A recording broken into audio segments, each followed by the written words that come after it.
चंपापुर नगर के समीप सोनगढ़ नाम का एक गांव था। उस गांव में एक व्यापारी रहता था। वह बहुत धनी था। उसका नाम मोहनलाल था। वह गांव का सेठ था। भगवान की दया से उसे किसी चीज़ की कमी नहीं थी। वह बहुत खुश था। उसका व्यापार भी अच्छा चल रहा था। मोहन लाल की एक आदत थी जिससे काफ़ी लोग उससे नाखुश रहते थे। वह बेवजह ही दूसरों को सलाह दिया करता था। जिसे उसकी सलाह की ज़रूरत हो उसे भी, और जिसे ना हो उसे भी सलाह दिया करता था। लोग उसकी इस आदत से बहुत परेशान रहते थे। एक बार की बात है, उस गांव में भयंकर सूखा पड़ा।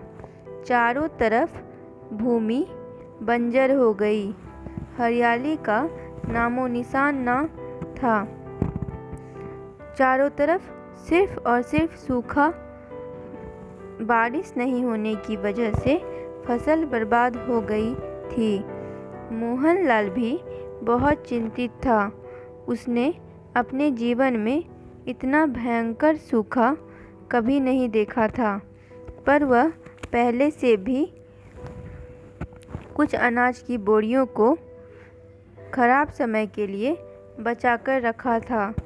तो अभी तो कुछ समय के लिए उसे खाने की दिक्कत नहीं थी, इसलिए अभी कुछ दिन तो वह निश्चिंत था। पर उसकी फसल का भी इस वर्ष भारी नुकसान हुआ था और इस वर्ष उसे कुछ भी अनाज नहीं हुआ था। गांव में इतना भयंकर सूखा पड़ने की वजह से गांव के लोग भूखमरी के शिकार हो रहे थे। बहुत से लोग भोजन न मिलने के कारण बीमार होने लगे। भूमि बंजर हो चुकी थी। पानी के बिना उसमें खेती नहीं की जा सकती थी। उसी गांव में 4 मूर्ख भी रहते थे। एक तो वे मूर्ख थे और सूखा पड़ने के कारण बहुत भूखे थे। भूख से तड़पते हुए वे मदन लाल के पास गए और उनसे कुछ सहायता मांगी। मदन लाल ने उन्हें सहायता तो नहीं दी, पर उन मूर्खों को उन्होंने मुफ्त में एक सलाह दे दी कि इन मुश्किल समय में जब चारों तरफ सूखा पड़ा है, उन्हें पहले से ही अनाज बचाकर रखना चाहिए था।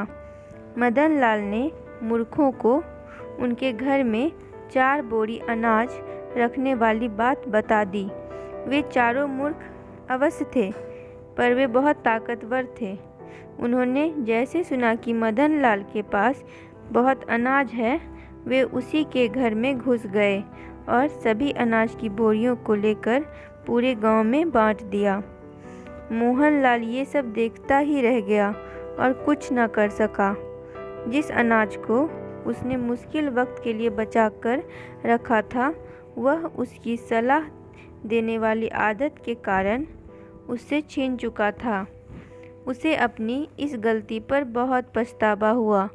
उसने प्रण किया कि वह अब किसी को भी बिना मांगे सीख देने की कोशिश नहीं करेगा। कुछ दिनों बाद ही गांव में फिर से बारिश हुई। अब फसल फिर से होने लगी। चारों तरफ हरियाली ही हरियाली थी। सभी गांव वाले बहुत खुश थे। मोहनलाल भी अब किसी को भी सलाह नहीं देता था। शिक्षा। हमें बेवजह किसी को सीख नहीं देनी चाहिए। अगर हम किसी की मदद नहीं कर सकते तो हमें दूसरों को सीख नहीं देनी चाहिए। कभी कभार हम मूर्खों को सीख देकर अपना ही नुकसान कर लेते हैं।